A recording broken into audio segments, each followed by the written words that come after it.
3 weeks ago, in Seattle, Washington, a 37-year-old software developer named Cassidy Nguyen was sitting at her tax preparer's office on a Saturday morning, going over her 2025 returns. Cassidy earns $192,000. She's been at her current company for 6 years. She's responsible, maxes her 401k, has a backdoor Roth, knows her finances. Her tax preparer, Carmen, who has been doing Cassidy's taxes for 4 years, was clicking through her W-2 numbers when she paused on a specific line. Carmen said, "Cassidy, did you notice your January paycheck this year was smaller than your December one?" Cassidy thought about it. She actually had noticed. About $87 less in her first paycheck of 2026 compared to the last one of 2025. She'd assumed it was some routine benefits adjustment. She hadn't looked into it. Carmen pulled up Cassidy's pay stubs side by side. December 31st, 2025. January 15th, 2026. Exact same gross pay, $7,400. December net, $4,820. January net, $4,733. The difference, $87 less, every paycheck, for the rest of the year. Carmen said, "That's about $2,260 a year, disappearing from your take-home, without any change in your salary, your benefits, or your tax filing. The change happened on January 1st, and almost no one is talking about it." Cassidy stared at the pay stubs for about 30 seconds. Then she said, "What changed?" Carmen said, "The Social Security wage base. It went up $8,400 this year. You crossed it 6 weeks later than you did last year, which means you paid Social Security tax on $8,400 more of your income, about $520 of additional tax, plus the additional Medicare tax kicking in earlier. It adds up." Cassidy had never heard of any of this. She had never been told it existed. Nobody at her company had mentioned the change. Her HR department had not sent a notice. The deduction just got bigger and her paycheck got smaller. "I'm Trish, and I read the policies that nobody bothers to explain. So the specific change to your paycheck that quietly happened on January 1st, the one that costs anyone earning over $176,000 between $500 and $1,200 a year, you're going to understand by the end of this video. Here's what makes this trap so quiet. The Social Security wage base, the maximum amount of your income subject to Social Security tax, was $176,100 in 2025. On January 1st, 2026, it jumped to $184,500, an $8,400 increase in a single year. For anyone earning above the new wage base, which now includes a much wider band of working professionals than people realize, that $8,400 of additional income gets taxed at 6.2%. That's about $520 of additional Social Security tax in 2026 alone. Almost nobody noticed. The change happens silently inside payroll systems. Employers don't send notices. HR departments don't proactively warn employees. The IRS doesn't publish a press release that gets covered in mainstream news. The deduction just gets bigger starting in January, and by the time people notice their take-home is smaller, the tax year is already underway. Here's the part that makes this a multi-year trap, not just a single-year hit. The wage base has been increasing far faster than wage growth for the past 8 years. In 2018, the wage base was $128,400. Today, it's $184,500. That's a 44% jump in 8 years. Average wage growth across the same period has been closer to 30%. Translation: the wage base is catching more working professionals every single year. People who were comfortably above the old threshold and never thought about it are now finding themselves squarely inside the high earner bracket without their incomes actually moving. Layered on top of the wage base, the additional Medicare tax of 0.9% kicks in for individual earners above $200,000 or married couples above $250,000. Combined with the wage base catch-up, the total payroll tax burden on professionals earning $180,000 to $250,000 has quietly expanded by about $1,500 a year compared to what it was 5 years ago. None of it announced, none of it warned about. One thing before we go in, the Social Security wage base exists because Social Security tax is theoretically a contribution toward your future Social Security benefits, and the benefit calculation has its own cap. The wage base limits how much you pay in, because there's a corresponding limit on what you can collect. Reasonable design, in theory. The problem, the wage base has grown faster than the actual cap on benefits has grown. Translation, high earners pay more into the system every year, while their potential payout grows more slowly. The math has quietly tilted away from upper-middle-class workers across the past decade. Worse, the additional Medicare tax of 0.9% that started in 2013 has no corresponding benefit increase at all. It's purely a tax on top of regular Medicare tax for high earners. The threshold for that tax, $200,000 single/$250,000 married, has not been adjusted for inflation since the law was written. It was a high earner threshold in 2013. By 2026, it catches a meaningful share of two-income professional households who don't think of themselves as wealthy. Here's exactly how it hit Cassidy, and how it's hitting you. Cassidy's year, the exact math Carmen walked her through.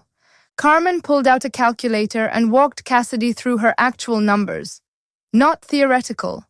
The specific dollar impact across 2025 and 2026. Cassidy's gross income, $192,000, same in 2025 and 2026. In 2025, Social Security tax applied to the first $176,100 of her income. That came to $10,918 of Social Security tax for the year. She crossed the wage base in mid-November of 2025. From mid-November through year-end, her paychecks had no Social Security tax withheld. She got a small raise for the last 6 weeks of the year. In 2026, Social Security tax applies to the first $184,500. That comes to $11,439 of Social Security tax for the year. She'll cross the wage base in late December instead of mid-November. The raise at the end of the year disappears almost entirely.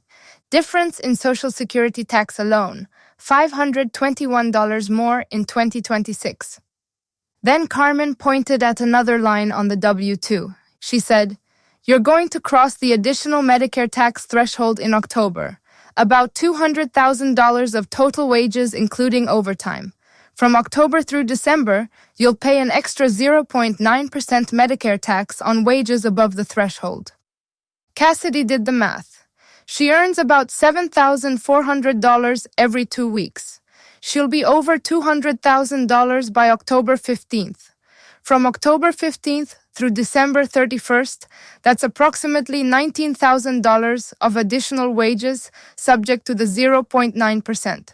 Additional Medicare tax for the year, about $171.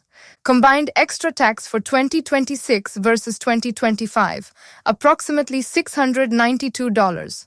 Carmen said, if you'd held the same job at the same salary for the past 5 years, your combined federal payroll tax burden today is roughly $1,500 a year higher than it would have been in 2021, without any change in what you actually take home. Cassidy was quiet for a moment. She makes $192,000. She doesn't feel rich, she feels squeezed. She just learned why. Carmen wasn't done. She pulled up a chart showing the wage base across the past decade. 2016, $118,500. 2018, $128,400. 2020, $137,700. 2022, $147,000. 2024, $168,600. 2026, $184,500. That's a 56% jump in 10 years. Average wage growth across the same 10 years was around 35%. The gap between those two numbers, about 21 percentage points, represents middle-class professionals being quietly pulled into the high-earner Social Security bracket faster than they would have been pulled there by their actual wage growth. Carmen said, "If the wage base had only kept pace with average wages, instead of running ahead of them, the 2026 limit would be closer to $160,000 instead of $184,500. Anyone earning between $160,000 and $185,000 is paying Social Security tax this year on income that historically wasn't subject to it. That's millions of working professionals." The 3 moves. What Carmen gave Cassidy. Carmen gave Cassidy 3 specific moves that legally reduce the impact of both the wage base and the additional Medicare tax. Cassidy started executing them the following Monday. Move 1. Maximize all pre-tax retirement contributions. Pre-tax 401k contributions reduce your wages subject to federal income tax. They do not reduce wages subject to Social Security or Medicare tax. So at first glance, you might think the 401k doesn't help with this specific trap. It doesn't help directly, but it helps indirectly. By maxing her pre-tax 401k contribution at $24,500 in 2026, plus catch-up contributions if she were over 50, Cassidy reduces her taxable income for federal income tax purposes by $24,500. That alone saves her approximately $5,400 in federal income tax at her marginal rate, which more than offsets the $692 in additional payroll tax she's paying. The point? The wage-based trap is real, but the broader tax structure rewards aggressive pre-tax retirement contributions enough to make the net impact positive if you're using all the available shelters. Move 2. Maximize HSA contributions if eligible. We've covered this in earlier videos. The HSA is the single best account in the IRS code. Triple tax advantaged, contributions deductible, growth tax-free, withdrawals for medical expenses tax-free. After 65, withdrawals for any purpose are taxed like a traditional IRA. For 2026, the family HSA contribution limit is $8,750. Single coverage is $4,400. But here's the specific reason the HSA matters for the wage-based trap. HSA contributions made through payroll deduction are exempt from both federal income tax and Social Security/Medicare taxes. This is the only retirement-style contribution that escapes payroll taxes entirely. For someone earning above the wage base, payroll-deducted HSA contributions effectively reduce both the income tax burden and the Social Security Medicare tax burden simultaneously. Cassidy's family plan HSA contribution of $8,750 made through payroll saved her approximately $2,800 in combined federal income tax and an additional $670 in Social Security and Medicare taxes. The payroll deduction route is critical. HSA contributions made directly to your HSA outside of payroll only get the federal income tax benefit, not the payroll tax benefit. Move 3. For self-employed or 1099 income, structure intentionally. Cassidy has a small consulting side business that generates about $18,000 a year in 1099 income. She'd been reporting it on Schedule C as standard self-employment income. Carmen pointed out that $18,000 of 1099 income gets hit by the full self-employment tax of 15.3%, 12.4% Social Security plus 2.9% Medicare, because Cassidy is acting as both employer and employee. That's about $2,750 of self-employment tax on top of her regular income tax. If Cassidy structured the consulting business as an S-corporation instead of a sole proprietorship, she could pay herself a reasonable salary, subject to FICA, and take the rest as distributions, not subject to FICA. Done correctly, this can reduce self-employment tax by 30 to 50% on the consulting income. The S-Corp structure has setup costs, $400 to $800 in state filing fees and possibly an attorney consultation, plus ongoing administrative requirements like a separate payroll service for her own salary. But for someone earning $15,000 plus in self-employment income alongside W-2 wages above the Social Security wage base, the math typically works out positively within 12 to 18 months. The combined impact, Cassidy's net position. Add up Cassidy's three moves. Bumped 401k contribution from $18,000 to $24,500. Net federal income tax savings, approximately $1,800. Maxed HSA at $8,750 through payroll. Combined federal income tax plus payroll tax savings, approximately $3,470. S-Corp structure for consulting income when implemented. Net self-employment tax savings, approximately $2,000 a year. Total expected annual benefit, approximately $7,270. Compared to the $692 additional payroll tax burden the wage base and additional Medicare tax inflicted on her, net positive of about $6,500. The point isn't that the wage base trap doesn't exist. It does. The point is that the architecture of the tax code has corresponding shelters that, properly used, more than offset the trap. Most high earners don't use them. One Saturday morning at the tax preparer's office, a few $100s in S-Corp setup costs, a few payroll changes through HR. The annual benefit runs for the rest of Cassidy's career. 3 objections come up here. Let me handle them. Objection 1. I make $90,000. None of this affects me. Today? No. In 5 to 7 years? Very possibly yes. The wage base has been growing about 4 to 6% a year. At that rate, the 2031 wage base will be approximately $235,000 to $250,000. The additional Medicare tax threshold of $200,000 has been frozen since 2013, meaning more workers cross it every year as wages grow. If your income is on a trajectory toward $130,000, $150,000, $180,000, you're heading directly into this trap. The earlier you set up the structural offsets, max 401k, max HSA through payroll, possible S-Corp for side income, the better positioned you'll be when you hit the wage base. The wealthy don't wait until a tax problem becomes acute to fix it. They build the offsets into their financial life from the start. By the time the trap closes around them, they're already protected. Objection 2. I'm not self-employed. The S-Corp move doesn't apply to me. Possibly. But more people have qualifying side income than they realize. If you do any 1099 work, consulting, freelance, weekend gigs, online sales, rental property income that rises to active business level, you may qualify for an S-Corp structure that reduces self-employment tax.